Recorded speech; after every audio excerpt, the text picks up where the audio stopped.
The trailers that you saw told the truth. John Wick is indeed on a horse in this movie. So, John Wick Chapter 3, as this title implies, is the third film in the trilogy of John Wick, or the trilogy so far at least. And contrary to popular belief, I guess I'm one of the few people that found it to be just okay. Don't get me wrong, the movie was a good amount of fun. At first. It definitely hits the ground running. As soon as the movie opens, bam, you're right into the action. You pick up right from where the second chapter left off, and boom, you're going at 100 miles an hour for 2 solid hours. The very beginning of the movie has a knife fight, which honestly is one of the best scenes in the entire trilogy. It's well choreographed, it has a high amount of tension, the camera work is perfect, no annoying jump cuts or unnecessary shaky cam, and it's a really fantastic scene. But from there, battle fatigue sets in pretty solidly and unfortunately doesn't really leave until the end of the film. Some of you guys might be wondering what battle fatigue is. Well, have you seen The Battle of the Five Armies, the third movie in the Hobbit trilogy? I'm sure that most of you were sitting there in the theater and thought, oh my goodness, when is this battle going to be over? In a nutshell, that's battle fatigue. And John Wick Chapter 3 has battle fatigue in spades.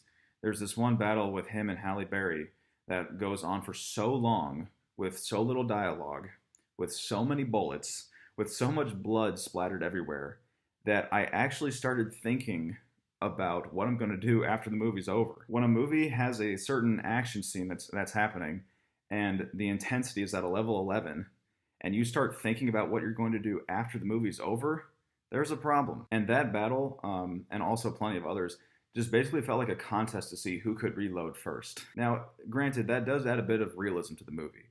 When Keanu Reeves has to take a gun that's recently run out of bullets, and there's a bad guy right there, and he has to reload his gun before the other guy can reload it, and then shoot him and win that little skirmish, that works to a certain extent.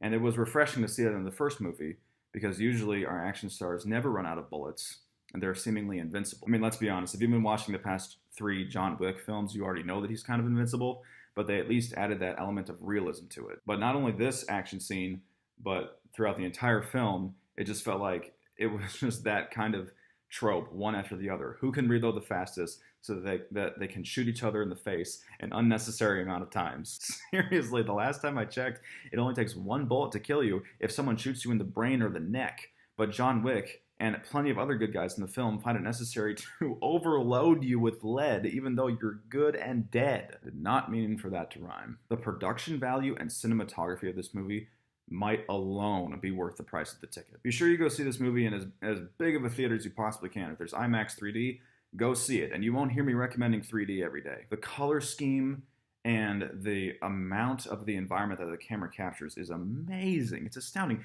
It's almost like if you were to take the human characters out of the frame, it'd be like a National Geographic documentary, and I'm not exaggerating. Just some really absolutely beautiful shots all around. So if production value is your thing, if environments are your thing, then you will love John Wick Chapter 3. But back to the stuff I didn't like. I'm just going to throw this out there. Keanu Reeves is not a very good actor. In fact, I would go so far as to say that he's a bad actor. Sorry, but that's the way it is. His line delivery, not only in John Wick 1, but in 2, and in this one, is so canned and so on the nose that if you were to replace his voice with the average response that Siri gives you when you ask her a question, it really wouldn't have made much of a difference at all. Like, let me give you an example. When you greet one of your friends, say your friend's name is Jeff, do you look at him in the eyes and say, Jeff? No. I mean, if you were to see him, you'd just be like, Jeff? Yeah, like just something normal like that. But whenever John Wick meets somebody that he has either not seen in a few years or hasn't seen in a few days or is just saying hi, he always says their name with such force and such weight that it's almost laughable. Maybe that's just a nitpicky thing. Maybe some people won't care, but it's stuck out like a sore thumb to me. I think Keanu Reeves is actually much better suited to play either Bill or Ted in Bill's Excellent Adventure. I forget which one he did. But his kind of like dopey, easygoing persona, I feel like actually suits him a lot better than being an action star. Obviously, he's found an immense amount of success being an action star, so who am I to say anything? But I just feel like his natural personality kind of fits that like stereotypical California dude than more so this like really grim and brooding action star. This movie plays out almost exactly like a video game. Now granted, I'm not exactly a hardcore gamer. I haven't owned a console since I was 12, but I do watch a lot of playthroughs on YouTube. So I know the general structure of how a video game is supposed to play out, or I guess specifically an RPG. And it seems like in John Wick Chapter 3, John Wick is just kind of progressing level to level. He goes from one environment to the next, one end of the world to the next, and each environment, each end of the world, is drastically different than the other. Almost like a level in a video game. Besides which, he kind of levels up in whichever boss that he meets, not even whichever boss that he fights. It just seems like the people that he meets throughout the movie become progressively more important, and they have progressively more status and power. And then when he meets the ultimate boss, or the ultimate one who has the most power, he presents him a challenge. I mean, he literally says, if you should choose to accept this challenge, it just felt exactly like a video game. And it was at that point that I was like, I'm watching a live action video game. I mean, I guess it's not inherently bad. It's neither here nor there. But when you're dealing with a movie, it would behoove you to not make it feel like a completely different medium. John Wick has some serious plot armor, okay? There's this scene at the very end where he takes this huge fall. I mean, he's like a human pinball, just like boom, boom, boom, boom, boom, boom. And I mean, it would have killed anybody. I don't care if you're Batman. It would have killed you. I remember sitting there and I was thinking, like, he's dead.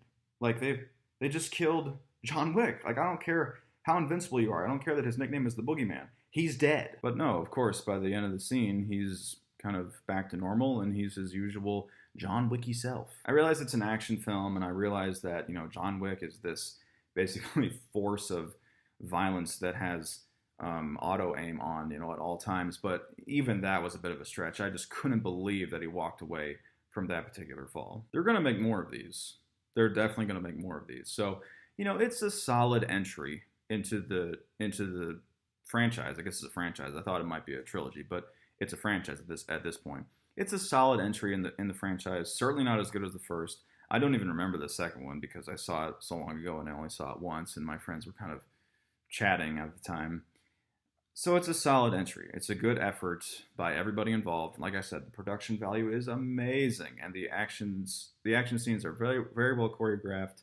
They're very well executed. There's just a lot of battle fatigue that happens. So go and see this one if you want to have just kind of a dumb, fun time at the theater. You want to see the next chapter in the John Wick saga. And I'm going to give this one a 7.5 out of 10. So have you seen John Wick Chapter 3? What did you think about it? And do you agree with my thoughts that Keanu Reeves should just stick to being a goofy, stereotypical California boy? Whatever you thought, let me know down in the comments below. Thank you everybody so much for watching. I truly appreciate it, and I'll see you on the next cinematic adventure.